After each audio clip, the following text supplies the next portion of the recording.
yuko mukomeza kudukurikira kuri ya channel yacu Nairobi Honorable Pentecost Church Nairobi TV.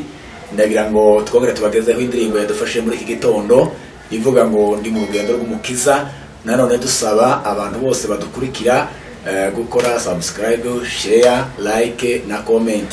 Turi kumwe namwe data Mathieu na Madame, tugiye gukomeza kubagezaho iyo ndirimbo. Murakoze cyane kudukurikira, Imana ibaduhere umugisha mwinshi cyane. Nkuko mubyumvise umucungaji atubwira ababwira mwese umwungere w'itorero rya Horebu, avuga ko mwese mwiyegerejwe ku rubuga rwa Horebu Pentecost Church TV. Hari indirimbo nyinshi ushobora kuba wifuza ko twakugezaho, twakuririmbira zikagufasha.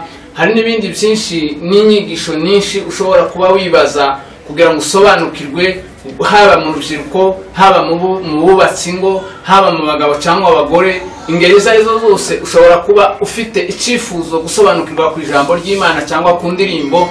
Nshuti bene data, tubabereye ahangaha kugira ngo tubagezeho indirimbo nziza, indirimbo za karahanyuze, indirimbo za kera zishobora kubafasha. Rero mwese turabiyegereje, indirimbo yose wakumva yagufasha turagusaba yuko watwandikira ukayitubwira tukazayikuririmbira ubutaha. Murakoze cyane, turabiyegereje kuri iyi ndirimbo tugiye kubaririmbira. Kaze kuri mwese, murakoze.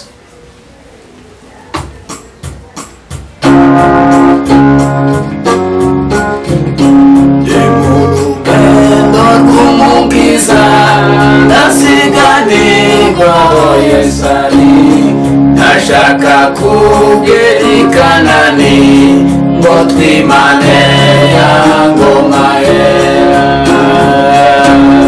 Ndi mu rugendo rw'umukiza ndasiganirwa aho Yesu ari. Nashaka kugera i Kanani ngo twimane ya ngoma yera. Nimona ngeze wa musozi ndaririmba Hoziyana. Nimara kwambuka rwa ruzi ndaririmba Hoziyana.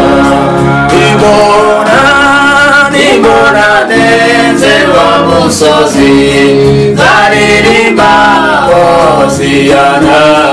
Nimara kwambuka rwa ruzi ndaririmba Hoziyana. Yasigiye n'isezerano ko ndabwazaziganamba, kandi uko se yamukunze niko akunda nje munyaga. Yasigiye n'isezerano ko ndabwazaziganamba, kandi uko se yamukunze niko akunda nje munyaga.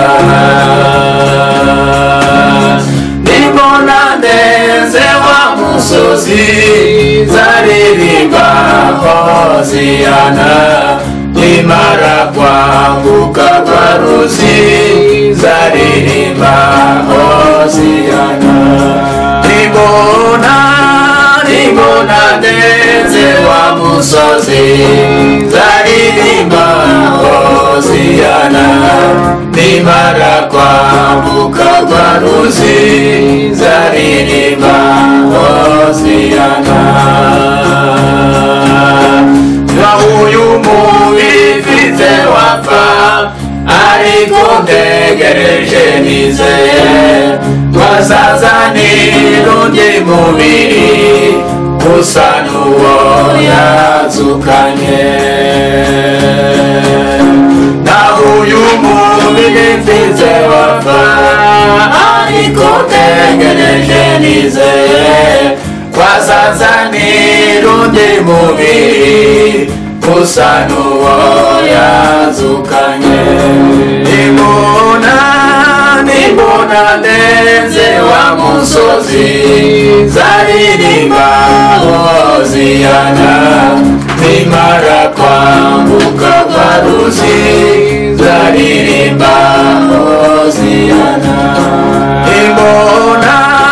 Nimona ndeze wa musozi musozi nzaririmba hoziyana nimara kwambuka rwa ruzi nzaririmba hoziyana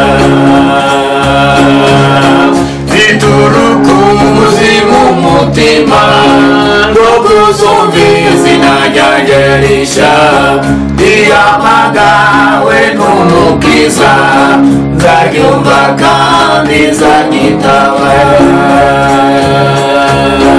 biturukuzi mu mutima rwo kuzumva izina ryanjye rishya riyamagawe n'umukiza nzaryumva kandi nzanyitaba Nimona ndeze wa musozi nzaririmba hoziyana nimara kwambuka rwa ruzi nzaririmba hoziyana Nimona ndeze wa musozi nzaririmba hoziyana nimara kwambuka rwa ruzi nzaririmba Nimona ndeze wa musozi nzaririmba hoziyana nimara kwambuka rwa ruzi nzaririmba hoziyana.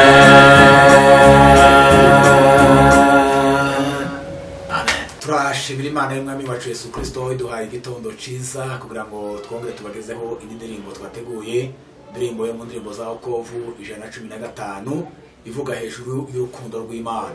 Tugira ngo twongere kandi tubasabe abadukurikira kuri channel yacu Holy Pentecost Church Nairobi TV, mwongere kandi mudutere inkunga yo gukora subscribe, share, like na comment.